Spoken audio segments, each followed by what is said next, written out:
Bonjour, c'est Adeline, intervenante en comportement canin.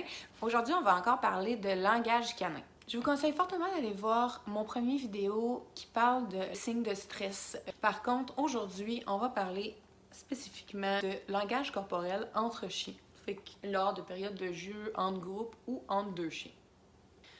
Bien connaître tous les signes du langage corporel du chien permet de mieux décoder toutes les situations, de mieux comprendre qu'est-ce qui se passe et c'est quoi l'intention. Qu'est-ce que tu fais? Ça améliore votre relation, ça évite des situations embarrassantes et même ça peut éviter régulièrement des morsures. On se rappelle que la majorité des signes que les chiens font sont pour communiquer des stress. Comme je disais, aujourd'hui, on va parler spécifiquement du langage corporel entre chiens, entre groupes de chiens. Une chose qui est importante à savoir, c'est que la majorité des chiens connaissent les signes, savent décoder le langage canin. Par contre, il y a certains chiens, comme ceux qui ont été séparés trop tôt de leur famille, et je vous conseille d'écouter la vidéo à ce sujet aussi. Ceux qui ont été séparés trop tôt de leur famille, souvent ne connaîtront pas le langage corporel canin. Quand tous les chiens connaissent le langage corporel dans un jeu, dans une période de jeu ou un groupe, majoritairement, tout se passe bien. Par contre, avec un chien qui ne répond pas très bien ou qui ne comprend pas les signes des autres, ça peut faire en sorte que le chien va être soit intimidant, too much ou tout ça pour les autres. C'est à ce moment-là où il faut retirer l'animal de la situation. Donc, exemple que vous avez remarqué que votre chien à vous ne communique pas bien. Ça se pourrait très bien. C'est de faire attention puis de respecter les autres chiens là-dedans. Je vous donne un exemple. Vous êtes au parc à chiens, puis votre chien focus sur un en particulier, mais l'autre a fait beaucoup de signes, a pas l'air bien et votre chien ne l'écoute pas. C'est à ce moment-là qu'il faut le rediriger soit vers des chiens qui vont mieux s'entendre avec lui ou tout simplement le sortir de la situation puis arrêter cela. Autant que ça peut être l'inverse. Votre chien à vous peut être le chien qui communique très bien, mais qui ne se fait pas entendre par les autres. Donc, c'est important aussi là, de remarquer si c'est possible que l'autre personne, l'autre propriétaire ne connaisse pas le langage de son chien, ne connaisse pas le langage canin tout court. Donc, des fois, il faut réagir un petit peu pour les autres. Ça peut arriver. Donc, si vous voyez qu'un chien ne respecte pas du tout le langage du vôtre, il faut le prendre et le retirer. Par contre, c'est vraiment important de connaître les langages. Souvent, dans les cours de groupe, j'ai fait quelques périodes de jeu pour qu'on réussisse à décoder justement le langage de chaque chien, ce qui aide beaucoup les propriétaires. Puis au début, on a souvent des propriétaires qui sont incertains, insécures de leur chien, puis au final, leur chien parle très bien, mais c'est juste qu'ils ne le savaient pas auparavant.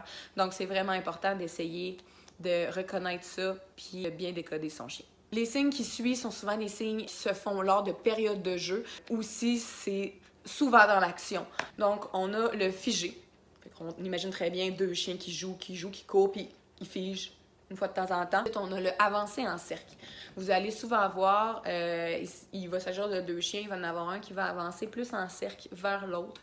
Avancer lentement. Montrer les fesses. Puis vous allez voir aussi, chaque chien a un peu leur mimique puis leur langage corporel qu'ils préfèrent, si je peux dire, qu'ils font plus souvent. Puis moi, si je pourrais dire, Léa, c'est facilement de montrer les fesses. Toujours en train de donner des coups de fesses à ses amis canins. L'appel au jeu. Les fesses en l'air, les pattes à terre, qu'on voit régulièrement. S'asseoir ou se coucher. On a aussi lever la patte, comme on a déjà vu dans l'autre vidéo. Puis aussi se sentir au sol. Donc, on va regarder les extraits ensemble. Je vais vous expliquer un peu qu'est-ce qui se passe durant ceux-ci. Si vous avez des questions par la suite au propos des extraits, vous pouvez les laisser en commentaire. Ça va me faire plaisir de décortiquer ça avec vous. Pour le premier extrait, on a Abby, berger australien, et Whisky, un basset. Ici, on voit tout de suite qu'Abby est un petit peu moins enjouée, un petit peu plus stressée. On voit dans son langage corporel sa manière de montrer les fesses. Vous voyez ce que je veux dire? Elle montre beaucoup les fesses. On voit ses yeux blancs. Est clairement plus figée, plus raide que Whisky. Elle monte les fesses à plusieurs reprises. Whisky, on voit quelques fois ses yeux blancs aussi. On a un beau figé en ce moment. Par contre, c'est sûr que Whisky, il a souvent les yeux blancs dus à sa race.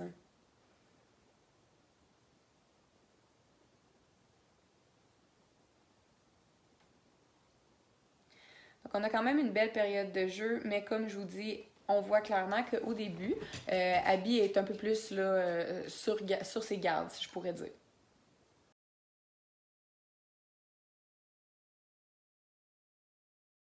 Un appel au jeu de la part de Abby. un peu de surexcitation, de confusion aussi, de la manière qu'elle bouge. Un autre appel au jeu, on a les yeux blancs. Whisky se couche à plusieurs reprises, fait en sorte que on commence à avoir une communication. Whisky comprend qu'Abby est pas nécessairement 100% à l'aise, donc Whisky adapte son comportement. Pour le deuxième, on a Léa et Rookie. En fait, Rookie n'a pas vraiment d'intérêt envers les autres chiens.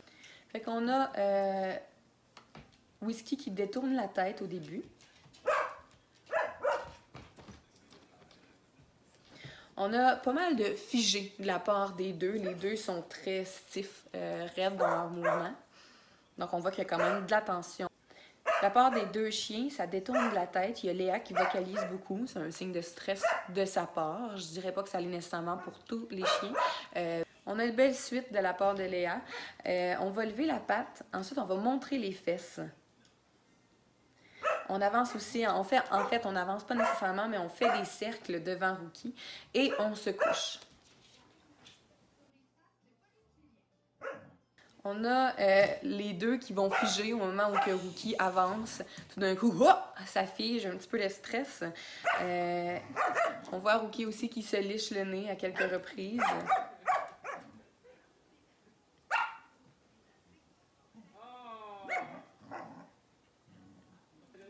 Reste qu'il s'agit de super belles interactions, malgré que Rookie n'a pas vraiment d'intérêt pour Léa. Les deux, ils communiquent bien. Rookie, il communique très bien le fait, justement, qu'il veut rien savoir. Il gère très bien la situation. Pour finir par s'asseoir dans son coin. Fidji et Kira, si je me souviens bien, c'était un chien que j'avais rencontré. Fidji, c'est le chien d'une amie. Au début, on voit plus ou moins de signes, mais c'est une fois descendu de mes jambes que vous allez voir plus de réactions.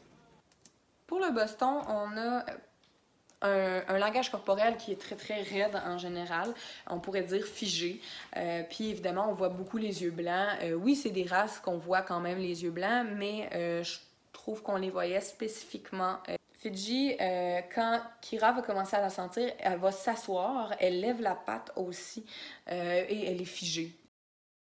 Donc ici, on a quelques vidéos, vous allez voir de suite que c'est les mêmes chiens.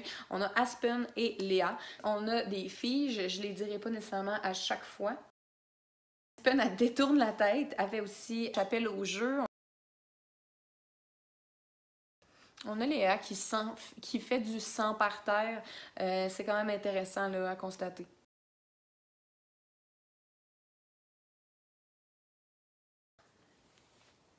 On a vu Aspen, elle vient de se secouer.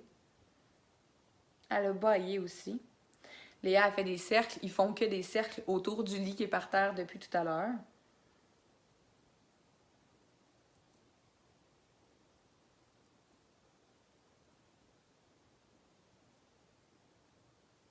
Donc, on a Léa qui fait encore à son tour un étirement slash appel au jeu. Les deux détournent la tête. Donc ici, on a encore Aspen et Léa, mais cette fois-ci dehors. Le jeu, il y a beaucoup plus d'action dans ce jeu. Il y a aussi toute la vocalisation que vous allez entendre. Léa est un chien extrêmement vocal. Aspen ne fait presque aucun bruit. Donc c'est assez mélangeant de savoir lequel qui vocalise le plus, mais c'est Léa qui fait des gros bruits. Donc Léa se couche. Léa se couche aussi presque sur la face à Aspen pour essayer de calmer un petit peu la situation, ce qui fonctionne pas vraiment. On a un fige. Aspen aussi va répondre. Une petite explosion. Petit niveau de stress qui a augmenté quand Léa a embarqué sur Aspen, puis qu'Aspen a voulu sortir de là. Il y a eu un niveau de stress qui a augmenté très haut pour Léa, donc une vocalisation assez intense. Un appel au jeu. On se couche. Aspen fige. Se couche. On voit beaucoup de blanc dans les yeux des chiens. C'est quand on réussit à les voir, hein, parce qu'ils bougent vite pas mal. On a un lève la patte, quand même très évident.